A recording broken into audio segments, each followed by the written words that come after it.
je vous propose de passer à la rénovation, au ravalement de façade, le plan façade de la ville. C'est quelque chose là aussi d'important et je laisse Michel Boucher le présenter. Oui, on passe en conseil municipal souvent des reconductions. Ici, il s'agit de quelque chose de tout à fait nouveau qu'on n'a jamais conduit sur la ville, qu'on a appelé plan façade. Et je vais essayer de vous le présenter rapidement puisqu'on a de nombreuses délibérations. Tout d'abord, l'entrée juridique, il est dit que l'esthétique des façades des bâtiments d'une ville participe à l'intérêt général et c'est ce qui permet aux collectivités d'accorder des aides financières aux personnes privées pour ravaler ou embellir ces façades. Nous avons pensé qu'au vu de l'investissement fait dans l'hypercentre de la ville, donc lié à la piétonisation et au tramway, le type de dispositif proposé là a pour but de faire levier auprès des propriétaires pour les inciter donc à entreprendre des travaux de rénovation ou de ravalement de façade. Donc voilà, on a une entrée juridique qui nous le permet, une situation où on va investir beaucoup dans l'espace public, dans les rues de façade à façade. Et lors de la concertation que nous avons menée pour la piétonisation, assez rapidement, les gens m'ont demandé, mais qu'est-ce que vous allez faire pour les parties verticales? Et il est effectivement constaté que dans l'hypercentre, il y a de nombreuses, il y a eu des rénovations qui ont été faites, il y en a qui sont en train d'être faites, mais il y en a de nombreuses qui ne le sont pas et qui le méritent. Et donc, je vous propose de mettre en place donc un dispositif qui va permettre, je l'espère, de faire levier, entre guillemets, pour inciter les propriétaires à démarrer ces rénovations. Il ne s'agit pas de se substituer aux propriétaires avec l'argent public, il s'agit de faire levier, donc en participant à ces rénovations. En quelques mots, je vous présente, il y a deux choses, le périmètre concerné et les modalités. Alors, le périmètre concerné, il a été travaillé notamment en commission, hein, tous ensemble. Je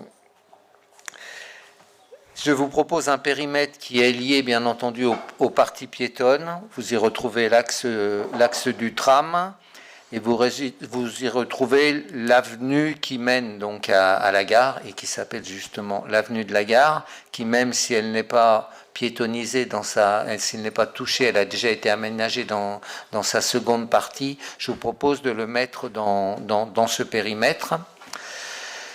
Vous pouvez peut-être vous poser des questions sur le fait qu'il y ait des immeubles qui soient, enfin c'est des immeubles violets, excusez-moi, hein, qui font partie des immeubles qui peuvent avoir cette subvention. On a exclu les parties que l'on souhaite voir se restructurer complètement. C'est le cas sur l'avenue de la Gare, hein, puisque vous savez, il y a toute une partie hein, qui va autour des déménagements cadets là. Toute une partie que l'on souhaite voir se restructurer, y compris avec une partie piétonne qui aille sur la rue Cocan, puis sur la future passerelle au-dessus des voies ferrées. Voilà, c'est pour ça que dans ce cas-là, quand on souhaite plutôt la démolition et la reconstruction de l'endroit, évidemment, on l'exclut d'une rénovation de façade. Vous pouvez vous étonner qu'on est allé chercher aussi, vous voyez, rue du Faucigny, les immeubles d'angle notamment, qui sont des immeubles importants. Hein.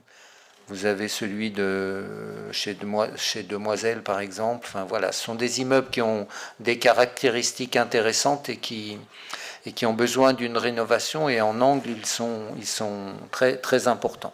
Voilà, c'est un travail très précis que nous avons mené. Alors vous voyez que toute la rue du Chablais n'est pas éligible entre guillemets, parce que soit les immeubles sont très récents, sont récents ou n'ont pas besoin de cette rénovation, sauf un qui est un peu particulier, donc qui est protégé d'ailleurs au PLU, c'est pour ça il est tout seul isolé là.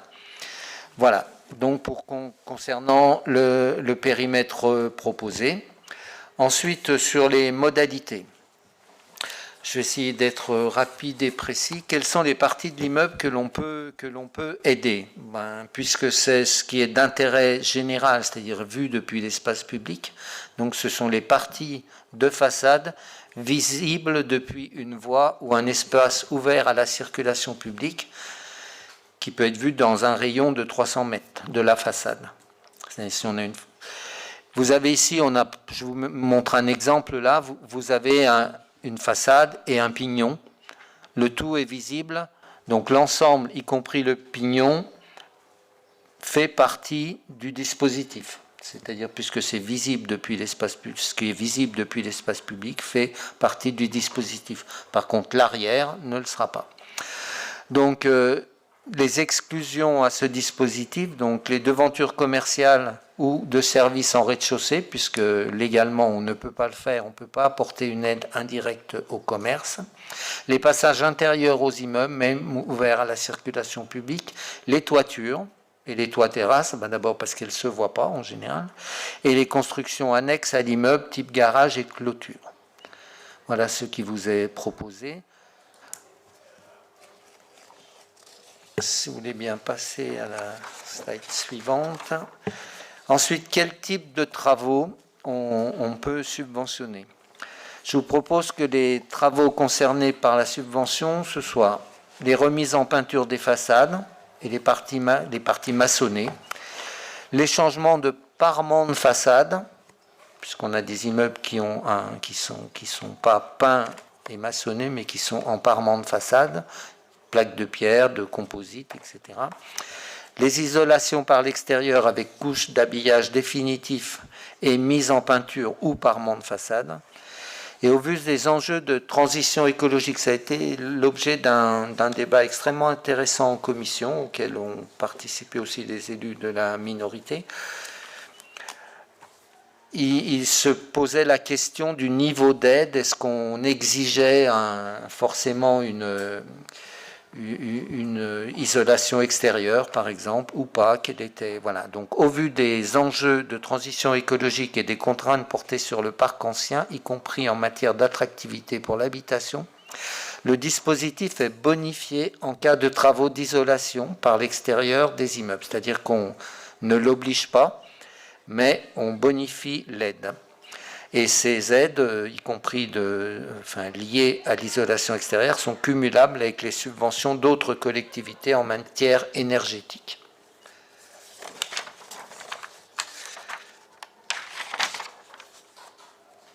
Il y a des cas particuliers, c'est le cas de l'immeuble qu'on a ici.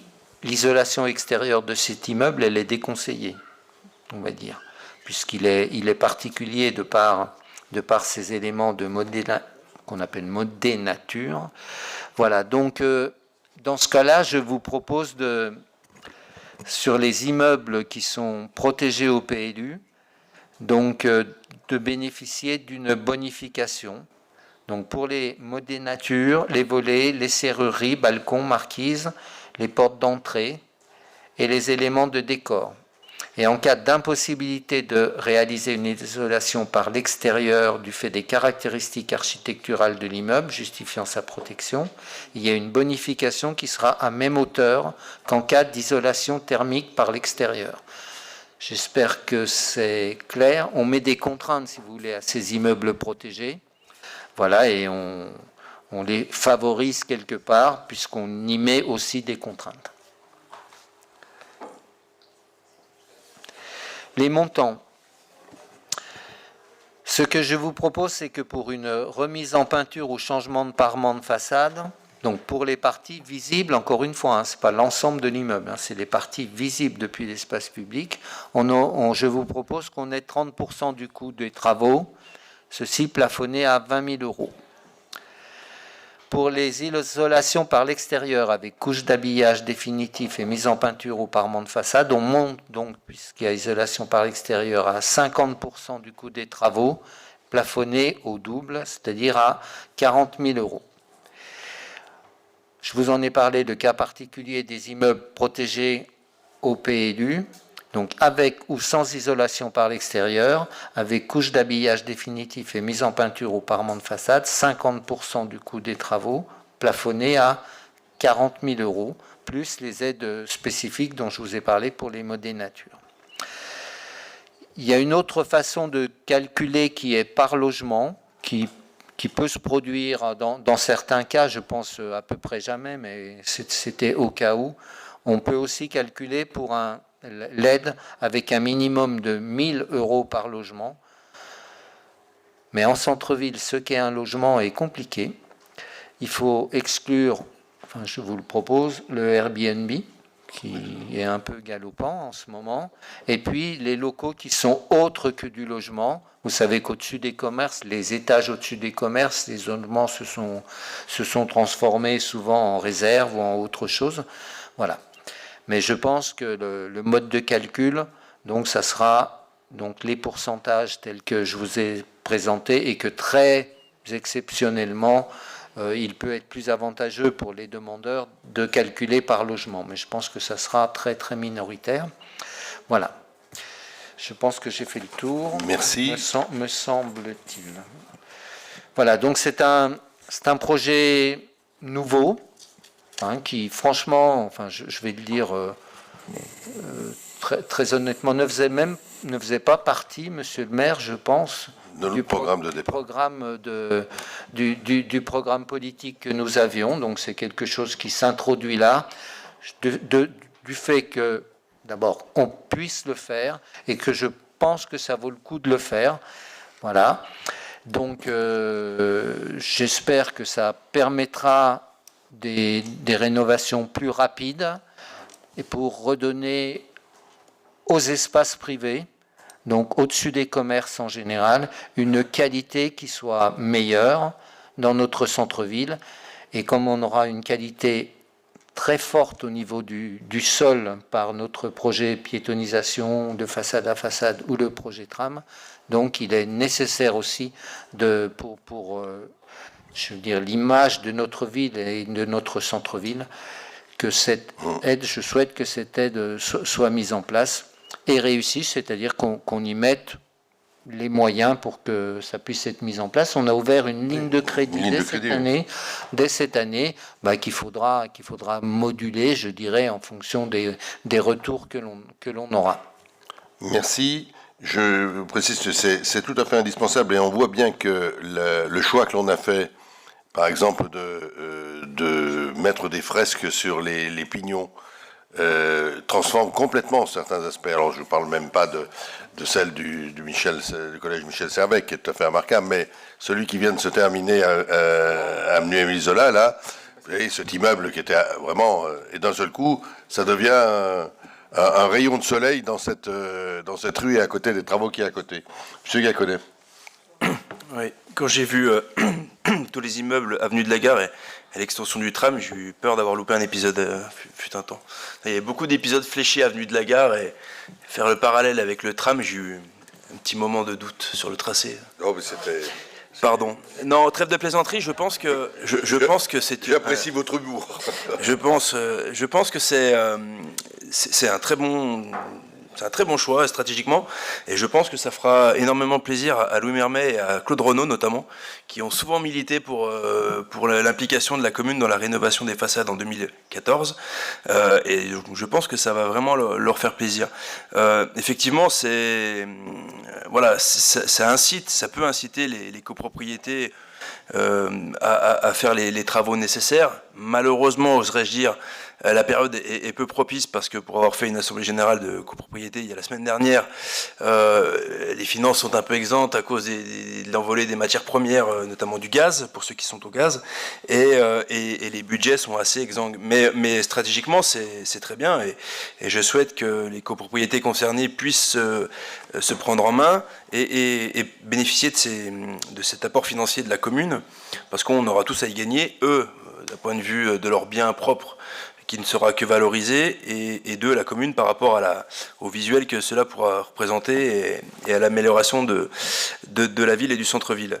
Maintenant, comme toutes les aides, on en a souvent évoqué ici, que ce soit énergétique ou autre, il va falloir être quand même très clair et pouvoir accompagner les copropriétés, leur expliquer surtout, et c'est peut-être là la difficulté, c'est de toucher le conseil syndical ou le syndic, peut-être dans les assemblées aussi générales de copropriété. Et malheureusement pour nous, c'est qu'elles viennent de se passer quasiment toutes, puisque les exercices de bilan se terminent, ils doivent faire leurs assemblées normalement avant le 1er juillet, donc je dirais que c'est presque dommage, mais en tout cas la volonté est là, et pour là-dessus, je suis vraiment très intéressé de voir ce que ça peut donner dans les faits. Merci. Michel. Oui, j'ai oublié de dire tout à l'heure, nous avons bénéficié de la compétence donc de Cécile Floret, donc qui a pris la direction de l'urbanisme, et elle avait l'expérience de cette mise en place, puisqu'elle travaillait précédemment à Thonon-les-Bains, et que voilà, et donc ça nous a, je pense, beaucoup aidé dans la mise en place de ce dispositif qui peut être compliqué quand même, voilà, qui était assez compliqué. Le périmètre, c'est pas trop compliqué, mais la mise en œuvre, ça peut l'être.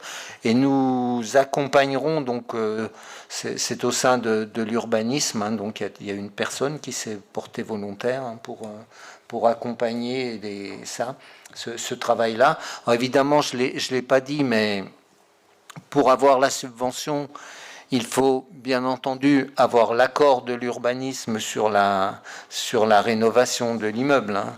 C'est-à-dire que c'est évidemment lié au fait d'avoir une autorisation de travaux qui soit validée donc par les services de l'urbanisme, hein, bien entendu.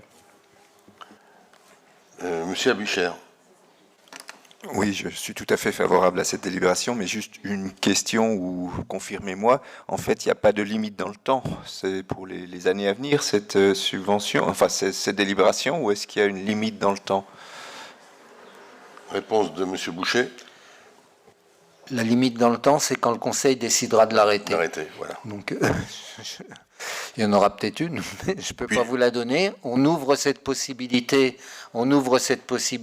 maintenant. Il y aura, comme pour les raisons qu'a exprimé M. Gacquonnet, peut-être que dans un temps, il y aura une mise en route à faire.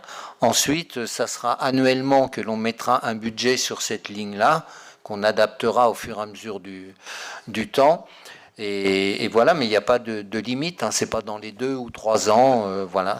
La limite, donc c'est nous qui l'arrêterons, enfin le conseil municipal, et puis l'autre limite, ce sera le budget annuel qu'on lui consacrera, évidemment. Monsieur Le Boguillot. Oui, merci beaucoup. Non, simplement pour dire qu'on a une commission qui, je trouve, a bien fonctionné et a abouti à un bon dosage, hein, entre la porte d'entrée qui est l'esthétisme, mais sans oublier l'écologie. Et je trouve que ce travail était bien mené. Et l'autre point, je me réjouis de voir que l'agglo, même si elle n'en a plus la compétence, participe à ce projet. Voilà, on a réussi à la raccrocher. Donc Cécile Floret a tenu réunion avec la personne à l'agglo qui s'occupe de l'habitat. Et on les retrouve dans le dispositif, certes moins que la ville, mais je trouve que c'est une bonne chose que l'agglo soit présente sur ce sujet. Merci, c'est bien de le rappeler. Pas d'autres interventions? Je vous propose de passer au vote. Est-ce qu'il y a des votes contre? Est-ce qu'il y a des abstentions? Merci.